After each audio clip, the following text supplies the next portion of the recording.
Yeah. The Negro League Baseball Players Union quotes a former Denver Post sports editor as saying, "All these years I've been looking for a player who could steal first base. I found my man. His name is Cool Papa Bell." I'm sure we all know the names Babe Ruth, Mickey Mantle, Joe DiMaggio, and Ty Cobb. These were the greats in the majors in the era when that league was segregated. But at the same time, Negro Leagues were entertaining people all across the US and Latin America, playing the same game and playing it just as well. Yet, Negro All-Stars like Satchel Paige, Ernie Banks, Elson Howard, and James Cool Papa Bell are names that are less than household. I'm here today to honor the life and achievements of Cool Papa Bell on this, the anniversary of his induction into the Pro Baseball Hall of Fame. So I'd like to review briefly what it means to be a Hall of Fame player, and then reaffirm Cool Papa Bell's achievements both as a player and a person that qualify him for this honor. The following statistics were compiled by Jason Stark on ESPN.com. Barry Bonds holds the record for most career home runs.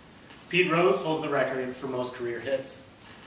Mark McGwire broke Roger Maris's single-season home run record. And Roger Clemens has the second most wins of any right-handed pitcher in the modern era. These records are not insignificant. In fact, they're some of the most treasured in baseball. Yet, none of the men who hold these records will be inducted into the Hall of Fame. The National Baseball Hall of Fame is the oldest and most revered of all the sports halls of fame. And induction into it is among a baseball player's greatest honors. Yet, as we've shown above, whether it's steroids use or gambling on the game, statistics are not all that the Hall rewards, and character can count quite a great deal.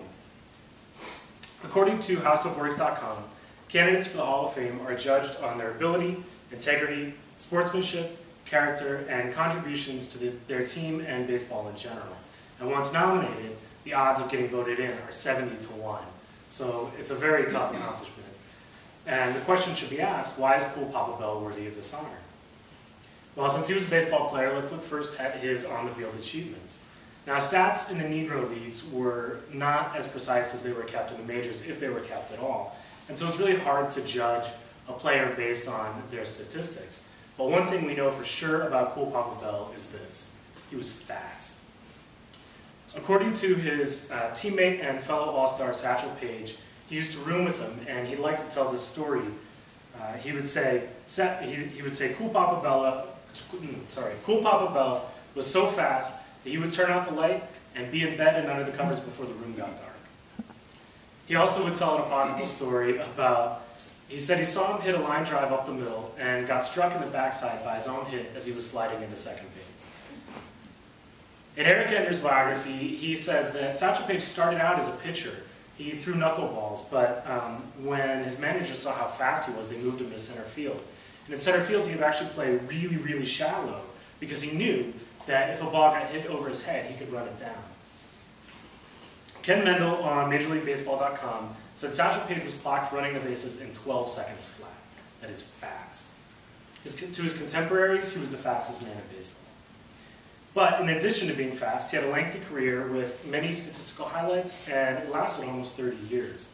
According to NegroLeagueBaseball.com, from the years 1922 to 1946, he played for the St. Louis Stars, the Detroit Wolves, the Kansas City Monarchs, the Homestead Grays, the Pittsburgh Crawfords, the Memphis Red Sox, and the Chicago American Giants, in addition to playing in Mexican and Latin American leagues during the off-seasons.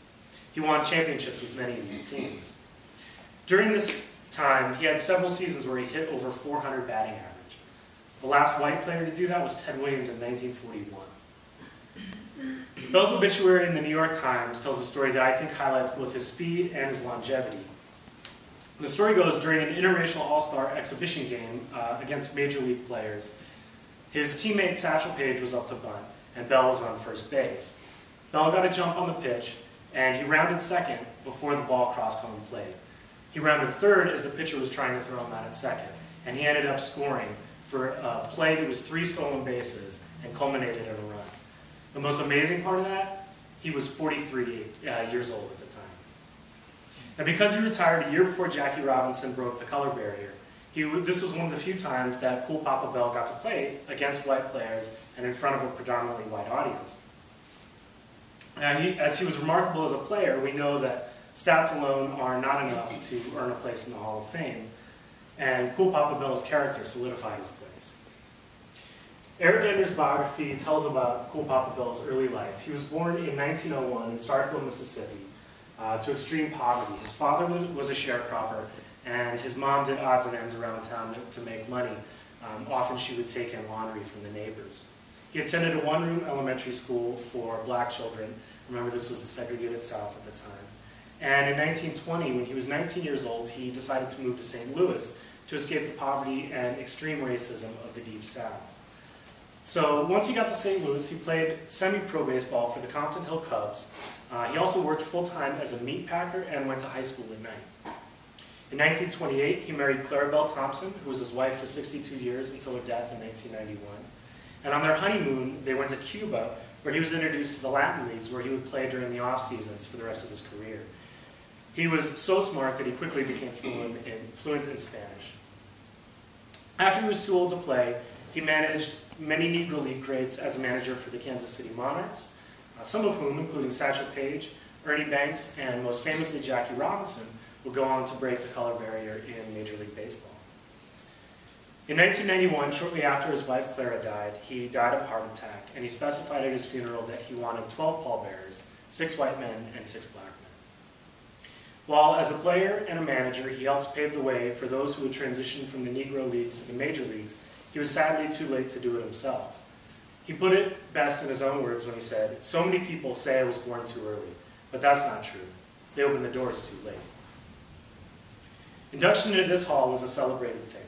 I hope I've been able to shine a light on the accomplishments both as a player and a man that qualify Cool Papa Bell for this distinction. As baseball season gets underway, it's important to remember those who came before and the accomplishments that especially go too often forgotten. And for this hall in particular, to commemorate those achievements. When Bell was told of his election to the Hall of Fame, he said, "This is my biggest honor, but it's not my biggest thrill." That was when they opened the doors in the majors to black players. Thank you.